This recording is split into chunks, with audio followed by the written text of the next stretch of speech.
Abaramukije mwese. Uyu munsi tuza kuvuga kuri Stoicisme.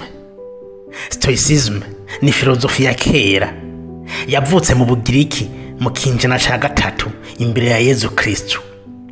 Iyi filozofi yigisha uburyo bwo kubaho ubuzima bufise amahoro mu vyiyumviro, ataguhungabanywa n'ibidukikije canke ibiba muri ino si. Ndabahaye ikaze muri ino video, ariko mbanje kugusaba ufyonde ahari jeme na subscribe. Ibi ni bito ariko bizotuma uza uribonera video zuzuyemwo ubwenge kandi zigushikire ku mwanya. Stoicisme rero yatangijwe n'umuhinga yitwa Zeno wo muri Stium cyari gisagara kiri muri Chypre y'ubu. Ubu rero ku myaka 20 yahavuye afata urugendo rumushikana i Atene mu Bugiriki ajanye no kwiga ivyigwa vya filozofi. Mu nyuma rero yahavuye ashinga ishure yitwa École de la Politique, vyasigura Stoa mu Kigiriki, ari naho haje kuva Stoicisme. Ikaba nkuko nabivuze mu ntango yari filozofi yigisha uburyo bwo kubaho neza no kugumana ituze ry'umutima mu kugenzura amarangamutima n'imyitwarire yawe. Mu majambo make, Stoicisme igamije gukomeza umwete no kwihangana mu bibazo, kwemera ibintu uko biri no kugerageza kugenzura ibyo umuntu ashoboye, akirinda ibintu bimutera umubabaro adashobora guhindura. Mu nyigisho zayo, Stoicisme yerekana ko ibintu bitubabaza cyangwa bidutera ibyishimo atari vyabaye ubwavyo, ahubwo n'uburyo tubibona. Ntidushobora gukontorora ibidushikira, ariko dushobora kugenzura uko tuvyakira.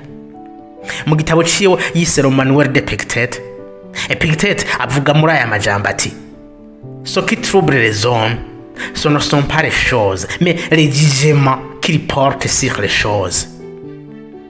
Ati ibibabaza abantu si ibintu bibashikira ubwavyo, ahubwo n'uburyo bashobora kuvyakira cyane kubigenzura.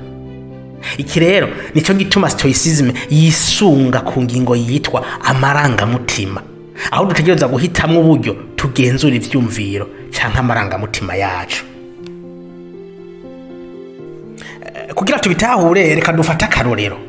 Wewe uravuye muhira, wanacerewe, wanashaka kugiye urihuta, ariko usanze mwibarabara hari embouteillage. Aho kwidoga gutangira gutuka abantu cyangwa ukaranda imitsi, vyakire wiha amahoro mu mutima, kuko nta na kimwe ushobora guhindura muri ivyo. Widoge, uranda imitsi, uhekenye isha z'amenyo, ntibiza gutuma iyo embouteillage ihera ngo bandanye.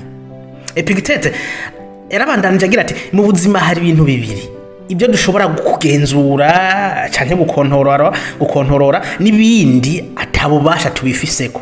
Ati rero ntuze wigere ubabazwa cyangwa uba affecté n'ibintu udashobora gukontorora. Ni gute ushobora kubabazwa na embouteillage usanzwe mwibarabara kandi atabubasha bwo kubihindura ubifiseko? Akandi karorero ni imvura. Wambaye neza, ugiye kuri rendez-vous y'umugenzi, rendez-vous ikomeye cyane, uvuye muhira ikirere kimeze neza, ariko ugeze imbere ikirere kirahindutse, imvura itangiye kugwa. Les Stoiciens batubwira bati kirazira kwidoga muri iyi situation, kuko nta bubasha ufise bwo gutegeka imvura ngo hagarara nibandaniriza. Batubwira bati uratekereza ukiha amahoro mu mutima, imvura irakunyagira cyangwa ugahitamwo kugama ukarindira igahitamo ugakomeza urugendo.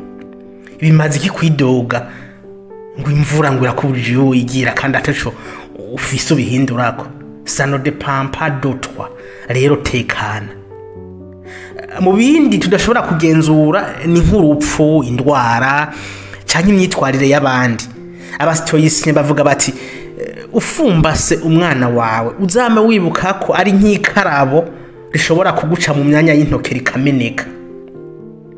Rero ntushobora kugenzura urupfu, ntushobora kugenzura imyitwarire y'abagenzi bawe, none kuki bikubabaza atacu uri buhindureko? Umuntu rero ategerezwa gushira inguvu ziwe ku bintu ashobora kugenzura. Ibi ni nko gushira inguvu mu vyumviro vyawe, ibashobora kubihindura ukabikontorora, canke gukora neza, ushobora guhitamo gukora neza canke kubana neza n'abantu, kugenzura imyitwarire yawe n'ibindi. Aha rero niho hava amahoro nyakuri, ariko kwamugerageza kugenzura ibyo udafise ko bubasha, ibi bizogutera imibabaro n'umutekano muke mu mutima wawe. Mu ncamake muri ubu buzima tubamwo hari bizogenda neza n'ibizogenda nabi.